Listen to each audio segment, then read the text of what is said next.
আসসালামু আলাইকুম, সবাই কেমন আছেন? আশা করি আল্লাহর রহমতে সবাই খুব ভালো আছেন। আমিও খুব ভালো আছি। আর দেখেন আজকেও কিন্তু বাইরে প্রচুর পরিমাণে রোদ। আর আমার ননদ নন্দাই আমাদের বাসায় কালকে আসছিল, তো ওরা এখনও পর্যন্ত আছে। আর এখন কিন্তু 11:30 বাজে।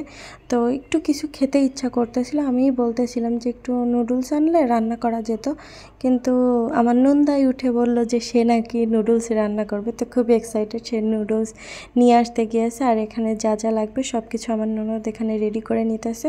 তো আপনাদের সাথে একটু শেয়ার করা যাক। নুডলস রান্না কিন্তু সবাই পারে কম বেশি, কিন্তু এক একজনের রেসিপি কিন্তু এক এক রকম হয়। আর যেহেতু সে ছেলে মানুষ, তো আমি খুব এক্সাইটেড ছিলাম যে সে কীভাবে রান্না করে।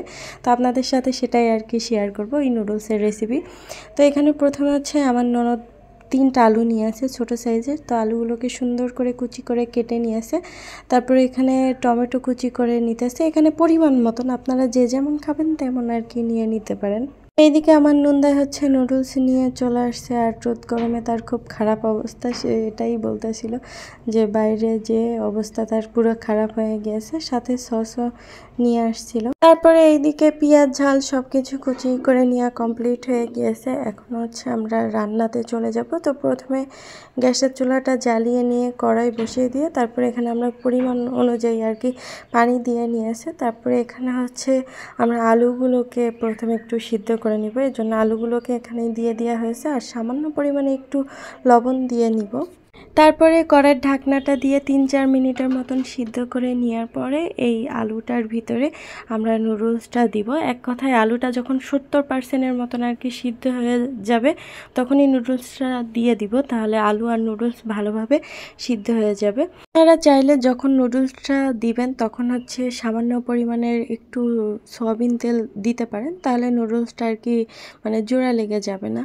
তো এখানে হচ্ছে আমরা সামান্য পরিমাণে একটু তেল দিয়েছিলাম, কিন্তু সেটা আপনাদেরকে দেখাতে পারিনি। যাই হোক, ফাইনালি নুডলস আলু পুরোপুরি ভালোভাবে সিদ্ধ হয়ে গিয়েছে। এখন হচ্ছে পানি ঝরিয়ে নিয়ে নিতে হবে। তো এই যে ঝাঁপিতে করে পানি ঝরিয়ে নিতেছি। তো এখানে আমরা একটু ঠান্ডা পানি দিয়েও নুডলসটা ভালোভাবে ধুয়ে নিব, না হলে কি হয় এই যে মানে জোড়া লেগে যায়, কেমন জানি দলা দলা মতন হয়ে যায়। এখন হচ্ছে নুডলসটা সুন্দরভাবে ধুয়ে পানি ঝরিয়ে এক সাইডে রেখে দিব, আর বাকি কাজটা কমপ্লিট করে নিব। তো প্রথমে কড়াইতে হচ্ছে তেল নিয়ে নিব। এখানে আমি সরিষার তেল সয়াবিন তেল দিতেছি। আপনারা চাইলে সরিষার তেল দিয়েও রান্না করতে পারেন, কোনো সমস্যা নেই। তারপরে এখানে টমেটো দিয়ে নিব। টমেটোটাকে সুন্দর করে হচ্ছে একটু ভেজে নিয়ে নিতে হবে। আর এখানে সামান্য পরিমাণে কিন্তু অবশ্যই লবণ দিয়ে নিতে হবে। দেখতেই পাচ্ছেন টমেটোটা কিন্তু ভালোভাবে ভেজে নেওয়া হয়ে গেছে। তারপরে এই ভাজা টমেটোর ভিতরে পেঁয়াজ ঝাল সব কিছু দিয়ে ভালোভাবে ভেজে নিব। ভেজে নেওয়ার পরে এখানে হচ্ছে যে নুডলসের যে প্যাকেট মশলাটা আছে, ওই প্যাকেট মশলা আমি হচ্ছে এখানে 2 প্যাকেট মশলা আর কি দিয়ে নিয়েছি। তো দিয়ে এই মশলাটাকে এখন ভালোভাবে ভেজে নিয়ে এখন হচ্ছে আমি ডিম দিয়ে দেব। এখানে হচ্ছে আমি 2টা ডিম দিতেছি। ডিমটা দেওয়ার পরে আমি হচ্ছে ডিমের উপরে সামান্য পরিমাণে লবণ ছিটিয়ে তারপর হচ্ছে মশলা ডিম সব কিছু ভালোভাবে আর কি ভেজে নিব। তো ভেজে নিয়ে এখানে ভালোভাবে আমার সব কিছু হয়ে গিয়েছে। এখন আমি নুডলসটা দিয়ে দিব। আর নুডলসটা দেওয়ার পরে কিন্তু খুব ভালোভাবে হচ্ছে মশলার সাথে মিক্সড করতে হবে।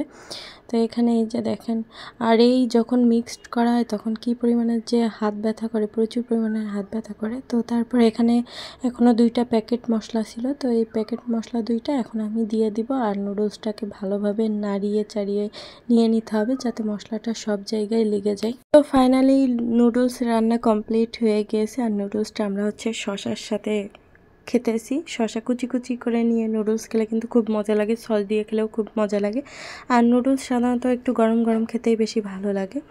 তো এই ছিল আজকের রেসিপি। আর নুডলসের রেসিপিটা কেমন হয়েছে অবশ্যই কিন্তু কমেন্ট করে জানাবেন। তারপর আপনারা কিন্তু বাসায় অবশ্যই ট্রাই করবেন। আর অবশ্যই আমাকে কমেন্ট করে জানাবেন যে নুডলসটা খেতে কেমন হয়েছে। তো আজকের ভিডিওটা এই পর্যন্তই। সবাই ভালো থাকবেন। আল্লাহ হাফেজ।